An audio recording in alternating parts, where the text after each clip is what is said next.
Assalamualaikum warahmatullahi wabarakatuh. Adik-adik, pada video kali ini saya akan memberikan kunci jawaban pada tema 8 kelas 5 subtema 2 pembelajaran 1 halaman 52, 55, 56, 57, 58 dan 59. Oke, untuk perlu diperhatikan, kalian simak setiap perkataan yang dikatakan oleh saya ya, agar nanti memahami kunci jawabannya. Dan juga itu nanti jika ada salah ketik bisa diperbaiki. Kita akan menjawab di halaman 52. Perhatikan gambar-gambar di atas. Soal nomor 1. Apa komentarmu melihat kedua gambar tersebut?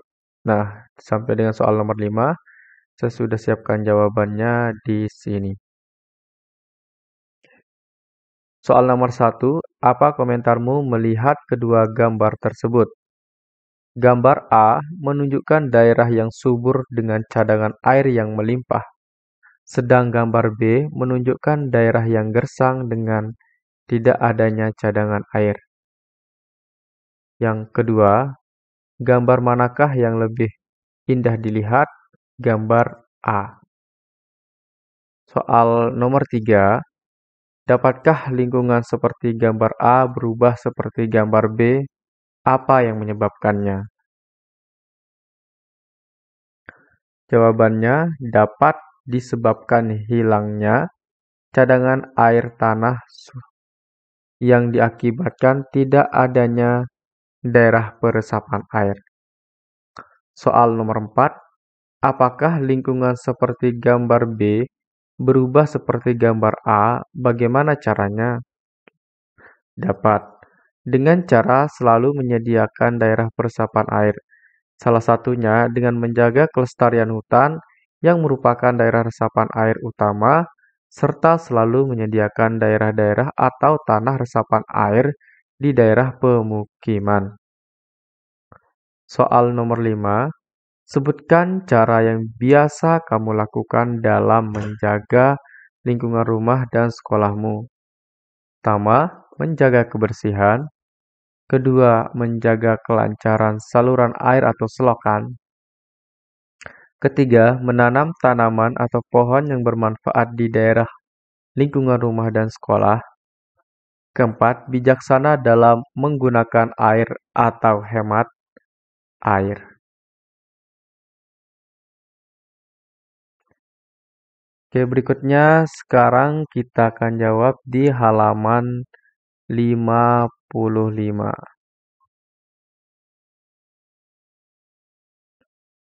Kamu telah membaca teks siklus air tanah. Peristiwa apa yang terdapat pada teks, bagaimana urutannya? Tuliskan dalam diagram alir berikut. Oke, untuk menjawab yang ini, kita perlu buka ya seperti ini. Oke, kita perbesar agar terlihat tulisannya. Peristiwa pertama, air bergerak meninggalkan tanah ke udara melalui penguapan dan air kembali turun lagi ke tanah dalam bentuk air hujan. Peristiwa kedua, air yang turun kembali ke tanah kemudian masuk ke dalam tanah melalui celah-celah atau pori-pori tanah. Peristiwa ketiga, tumbuhan berfungsi menyerap air yang masuk ke dalam tanah melalui akarnya dan akhirnya menjadi air cadangan atau sumber air. Berikutnya kita akan jawab di halaman 56. Ayo berdiskusi. Kerjakan tugas berikut bersama kelompokmu. Tulislah proses terjadinya air tanah. Proses terjadinya air tanah, air bergerak meninggalkan tanah ke udara melalui penguapan dan air kembali turun lagi ke tanah dalam bentuk air hujan. Air yang turun kembali ke tanah dalam bentuk air hujan kemudian masuk ke dalam tanah melalui celah-celah atau pori-pori tanah. Air yang masuk ke dalam tanah kemudian diserap oleh tumbuhan melalui akar-akarnya untuk kemudian menjadi air cadangan atau sumber air. Soal nomor 2, tulislah faktor-faktor yang memengaruhi berkurangnya ketersediaan air tanah. Faktor-faktor yang memengaruhi ketersediaan air tanah. Faktor alam. Kondisi tanah, kondisi iklim, faktor kegiatan manusia, penebangan hutan secara liar, pembukaan lahan pertanian, perumahan, perindustrian, pembangunan jalan yang menggunakan aspal atau beton, yang menyebabkan terhalangnya air meresap ke dalam tanah. Soal nomor 3, tulislah kegiatan yang dapat kita lakukan untuk menjamin ketersediaan air tanah. Kegiatan yang dapat kita lakukan untuk menjamin ketersediaan air bersih, bijaksana dalam menggunakan air atau berhemat air. Kemudian menanam pohon atau penghijauan, membuat lubang resapan, mengurangi sampah atau limbah.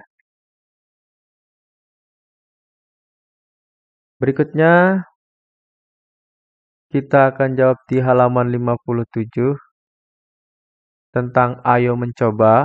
Lakukan kegiatan berikut bersama kelompokmu 4-5 orang. Siapkan air, batu bata, bongkahan-bongkahan batu, dan 2 buah wadah misalnya loyang. Pada satu loyang letakkan batu bata, pada loyang lain letakkan bongkah-bongkahan batu. Tuangkan air ke dalam loyang setinggi 5 cm, diamkan selama lebih kurang 1 jam. Setelah 1 jam, amati tinggi air pada setiap loyang. Apa hasil pengamatanmu? Adakah perbedaan tinggi permukaan air pada kedua loyang? Nah, kita sekarang akan menjawab dari nomor 5 sampai dengan nomor 10. Baik, ini untuk jawaban soal nomor 5 sampai dengan nomor 10. Soal nomor 5, apa hasil pengamatanmu? Adakah perbedaan tinggi permukaan air pada kedua loyang? Jawabannya, ada perbedaan tinggi permukaan air pada kedua loyang. Soal nomor 6, apa yang terjadi pada air di loyang berisi batu bata? Pada loyang berisi batu bata, air berkurang. Soal nomor 7, apa yang terjadi pada air di loyang berisi bongkahan-bongkahan batu? Pada loyang berisi bongkahan-bongkahan batu, tinggi air tetap. Soal nomor 8, apa yang dimaksud air tanah? Air tanah adalah air hujan yang meresap dan mengalir di bawah permukaan tanah. Soal nomor 9, apa yang dimaksud air permukaan? Jawabannya, air permukaan adalah air yang ada di permukaan tanah dan tidak terserap ke dalam tanah. Soal nomor 10, dari percobaan di atas, loyang manakah yang menunjukkan terbentuknya air tanah dan loyang mana menunjukkan terbentuknya air permukaan? Jawabannya, loyang berisi batu bata menunjukkan terbentuknya air tanah. Batu bata terbuat dari tanah liat yang dapat menyerap air. Sedangkan loyang yang berisi bongkahan-bongkahan batu menunjukkan terbentuknya air permukaan, karena batu tidak dapat menyerap air. Sekarang kita akan lanjut menjawab di halaman 58. Ayo renungkan. Hari ini saya belajar tentang sikap gigih dan cermat, pengetahuan tentang peristiwa atau tindakan dalam bacaan, dan faktor-faktor yang mempengaruhi siklus air. Keterampilan menuliskan peristiwa atau tindakan dalam bacaan, melakukan percobaan, dan membuat kesimpulan dari percobaan. Untuk kegiatan bersama orang tua, diskusikan dengan orang tuamu kegiatan-kegiatan yang dilakukan keluargamu. Untuk menjamin ketersediaan air, tulislah Tuliskan hasilnya dalam tabel berikut. Berikut tabel yang akan kita isi di halaman 59.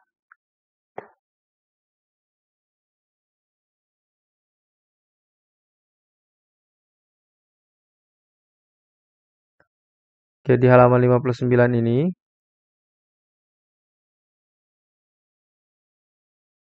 sorry ini salah klik.